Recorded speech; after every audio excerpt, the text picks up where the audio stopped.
Story 1. Well, here is my story. I was diving in a local pond with a group of much more advanced divers, cave divers, than I. Just an advanced certification at the time. I am leading the dive, as to get used to the pressures and responsibilities of heading the procession. They are mentoring me. It is a Texas puddle, visibility 10 feet max, not too deep, maybe 25 feet. The known horrible visibility makes it impossible to navigate by compass.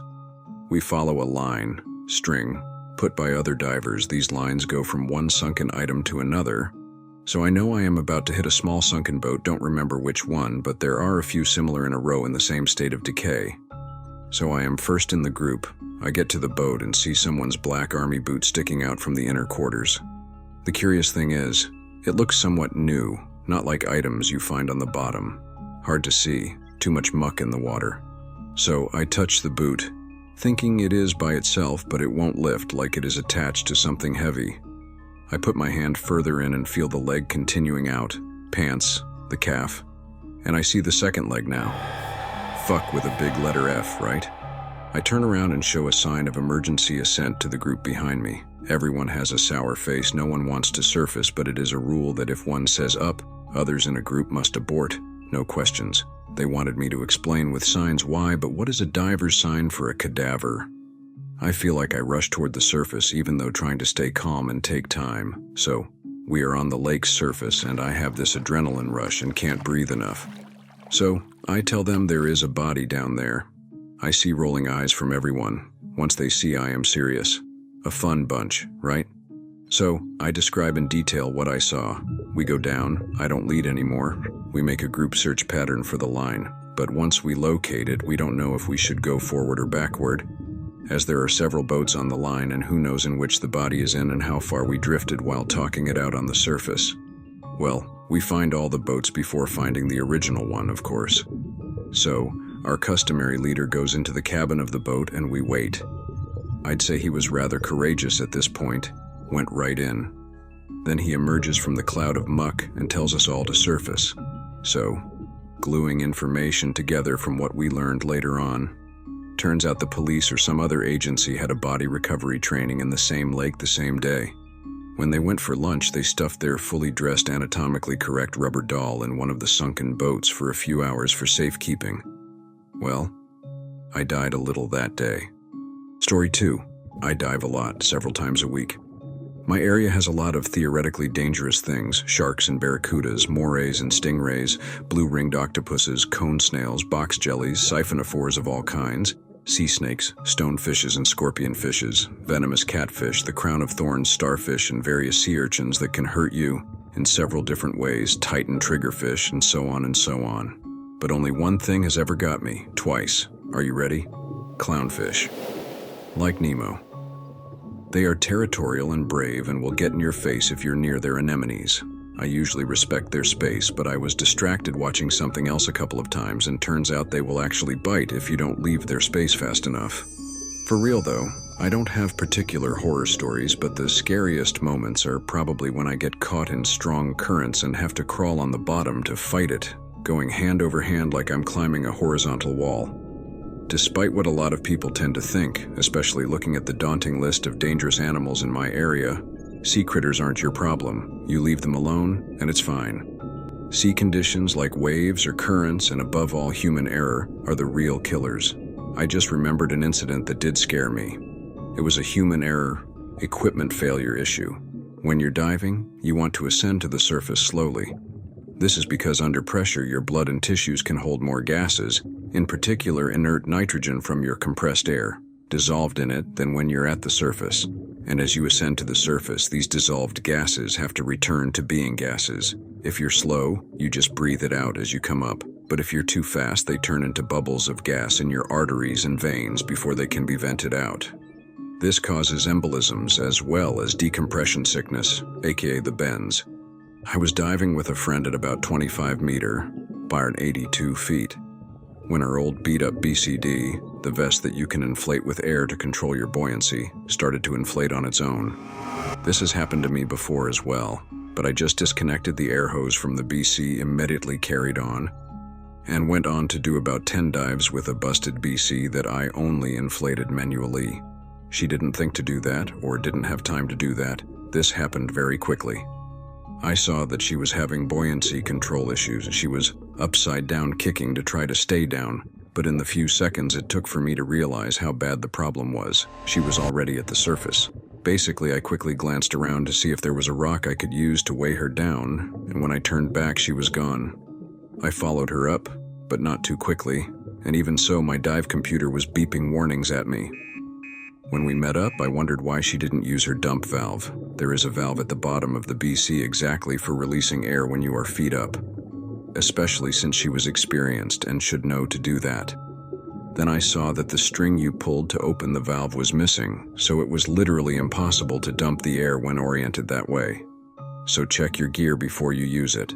I was pretty worried that she would come down with the bends, but she was fine. People are often worried that I dive alone a lot, but honestly, all of my scariest and most anxious moments were problems occurring with other people. Story 3. My dive buddy and I bought some equipment from a sergeant on the Air Force Base, and we were testing it out.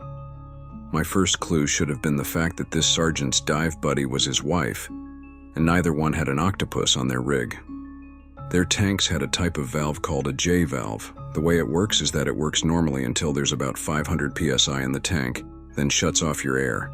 You then push a rod on the back of the tank to reopen it and start your ascent. We descended to the bottom, and my buddy headed off. Our dive plan was to follow the edge of a weed bed to a big stump that always had a bunch of fish chilling under it during the day. And then my regulator stopped giving me air. I had breathed all the way out, every single molecule gone from my lungs, went to breath in. Nothing. Tried again, and no air. I remember the J valve and pushing the rod. I let it chunk into place, try to breathe in again. Nothing. I had panicked once before in my life as a child, and I felt the exact same sensations rising again. It was like there was a small animal in my brain clawing to get out. I had enough presence of mind to pray, "Please, Lord, help me stay calm and get out of this."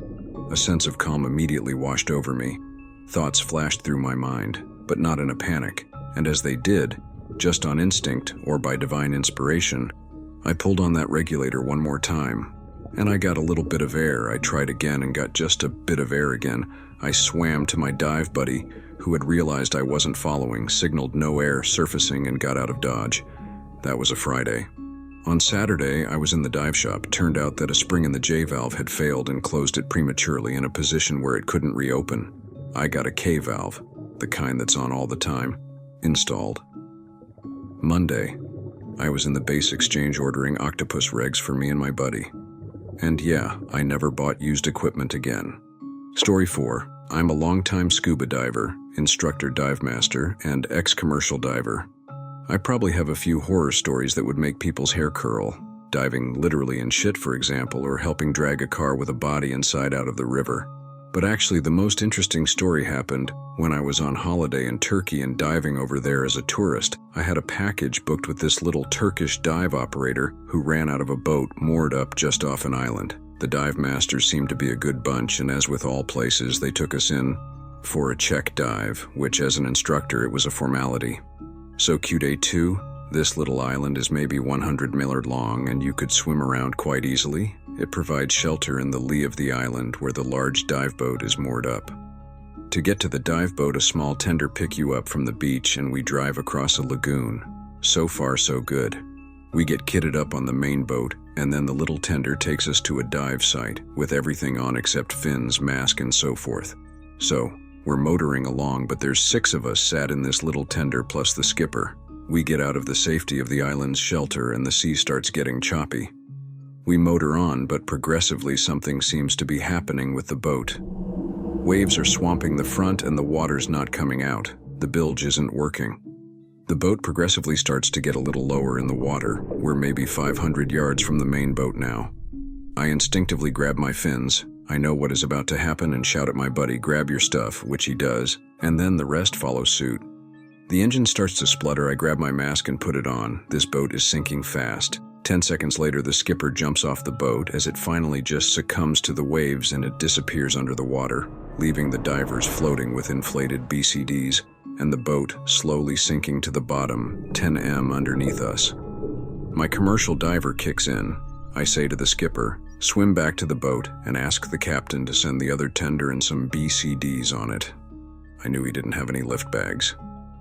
We'll go down and dive it, and I'll attach an SMB to it so we know where it is. Come back and meet me. He nodded and swam off, and the other dive master went off and dived with the group while I, as a customer here, mined. And my buddy dived the wreck of the tender we had just been on. I dropped down to the tender, which was leaking fuel, and thankfully sat upright in the seagrass at around 10 min. I sent up my SMB, safety sausage, and tied it to one of the boards on the deck of the tender. Once we saw the other tender reappear a few minutes later, I slowly ascended with my buddy. We grabbed the BCDs off the chap, and thankfully I had my dry suit hose attached to my regulator. It was my gear.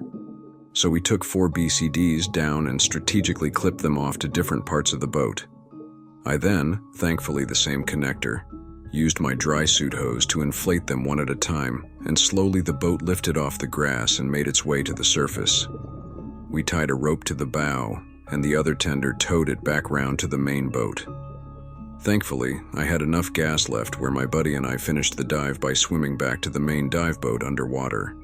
Suffice to say, I had a few more dives with them, including an amazing night dive experience where the whole sea was fluorescent, and I didn't pay for a thing that trip. They offered me a job. I declined. Story 5. I'm a dive master and have been diving for 23 years now. Pretty much nothing really freaks me out at this point, but I've had a few creepy experiences. The worst was actually while freediving near the local harbor. I was just chilling on the surface in fairly low visibility water when I feel something bump into my arm. I look to my side, and it's a clear bag bulging with awful animal guts. Of all the things you'd want bumping into you, this is pretty low on the list. I assume it was thrown off a ship. If that bag had popped, it would probably have caused an actual sharknado. We also regularly night dive here. This is South Africa, so it's not sissy tropical diving. Usually low visibility, strong currents, and most of our dives are fairly deep, about 100 feet. You see some incredibly rare stuff here at night. I was actually on the Discovery Shark Week that just aired with footage of 2 new species that I filmed here at night. But to get to the creepy story, another dive master and I ended up being the only divers one night after several cancellations. So we dropped down to the reef, and we were immediately attacked by a shoal of amberjacks. Now amberjacks are a large, strong, fast fish. They were attracted and confused by our lights and proceeded to crash into us like fishy cruise missiles from the darkness. My buddy got hit in the head, I got hit in the chest. I had one literally wiggle under my armpit at one point. As if that wasn't weird enough, on our decompression stop we had humpback whales extremely close to us. Not in the limited range of our lights, but they were singing so loudly that I could feel my entire chest vibrating. You could just feel they were right there looking at us. Just a creepy dive, especially with only 2 people out in the inky blackness, 3 miles from shore. Story 6. I was diving off Key West for the first time, and we'd seen some really cool stuff off the boat on the way to the dive site. Dolphins riding the waves alongside us. We saw a couple sharks, etc. The dive master did warn us that where we were diving was near the territory of a massive hammerhead, but made sure to let us know hammerheads are bottom feeders, not man-eaters. So I had a glorious time with this dive, saw some incredible stuff. Probably the most amazing part was when I swim down by this huge rock to check out this gorgeous angelfish, and suddenly the rock lifts up off the ground and swims away. The rock had been a loggerhead sea turtle the size of a small car. Okay, an exaggeration, he was like 4 feet, but when you're that close, they look enormous. And we'd startled it. Cool thing there was my friend's 8-year-old daughter swam after the turtle, and the turtle was totally okay with it. It didn't like the adults, but this small child swimming by it actually stopped and let her check him out. That was amazing. So the terrifying part was something I had never swam with. I kept getting nervous because while the water was very clear, there was a visibility limit and there was something out where it got murky.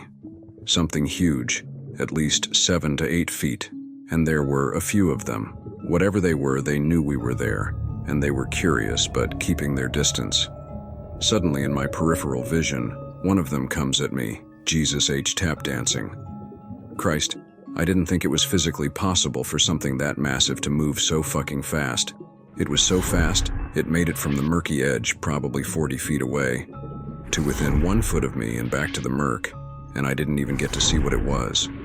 All I could see was a huge, impossibly fast blur of black and silver. 3 times this happened. They always came at me from behind or the side, and were gone before I could see what they were. It was scaring the shit out of me. The only way I figured out what the hell they were was when I turned and watched them do it to another diver and I could actually see them. Mother ducking tarpon. I'd seen them from the docks, I'd seen fishermen catch them, but I'd never been actually down in the water with them. They're harmless game fish. But my God, these things are fast, like full on, leaving Barry Allen in the dust fast. Really cool fish, but holy shit were they scary. Story 7. I spent a few years diving for the Navy. I've done some pretty deep dives of all kinds, and did some underwater welding at one point, which I hated because it's hard to be attentive to everything as is. But when you throw welding into the equation, it's almost too much. The team I was on back in '96 did some time at the Zuccheli Station down at the southern pole. It was our home, away from home, whenever we were inland and not usually off on one of our 1K miles away dives assisting with cable installs or repairs. Sometimes these jobs would take a few weeks or months to do, depending on what specifically we were doing, at what depths, who was involved, etc., etc. The deepest we ever went was a little past 1K feet. And let me tell you, it's like a different damn planet at that depth, especially where we were. The place was a kind of cold you didn't know could exist. The gases you use could give you a headache, or they sometimes did with me at least. And the noises you hear are fucking unreal, not necessarily scary but just otherworldly, especially with the icebergs.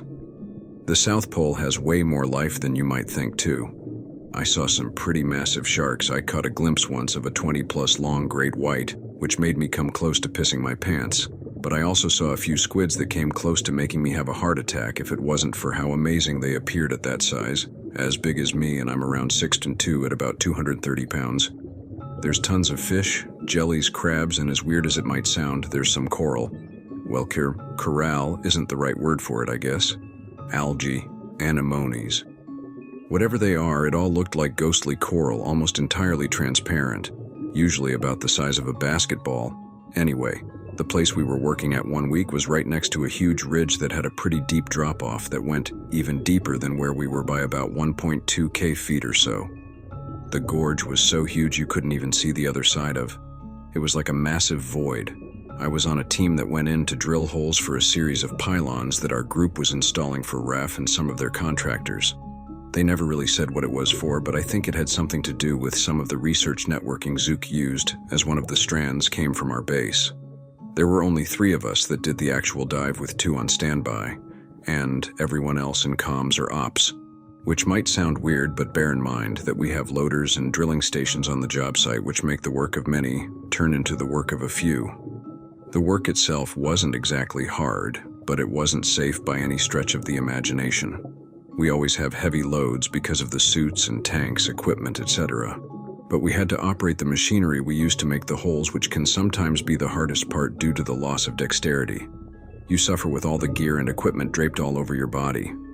You had to keep a constant eye on the systems and gauges, sensors, temps, etc. to avoid problems, but if anything did happen, you had to scurry over to one of the danger stations for whatever you needed after letting your safety partner know if possible, to avoid machinery accidents. Believe it or not, we were pretty good and never had any major issues, except once we had a drill shaft practically blow up into about 20 different pieces at once. Not sure what it hit, but once we swapped it out, we made it through whatever it was that caused the shaft to break. It wasn't a major issue. We just reloaded a different shaft. It happens. We had to swap it out again not long after though, because I think the bit had to crunch through the other bit that was still in the hole. So I guess I'll be one of the few on here who has an actual scary monster story. Because one night we were down there doing our thing, and one of the 20-foot tall job site lights we used to keep our area lighted was tipped over, and I'm not sure what did it. These things weigh about 250 pounds and are operated like one of those one-man lifts or buggies that you step onto to control like a mini excavator you can rent from Home Depot. We were all operating the drill site when it happened, and the falling light was what caught our attention.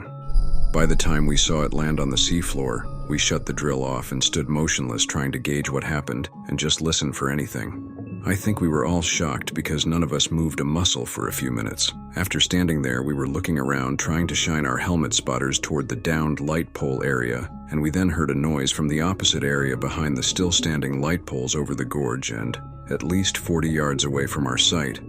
I think it's really hard to gauge distance underwater, especially when your balls are freezing and you can't see anything past the lighting we had at that depth.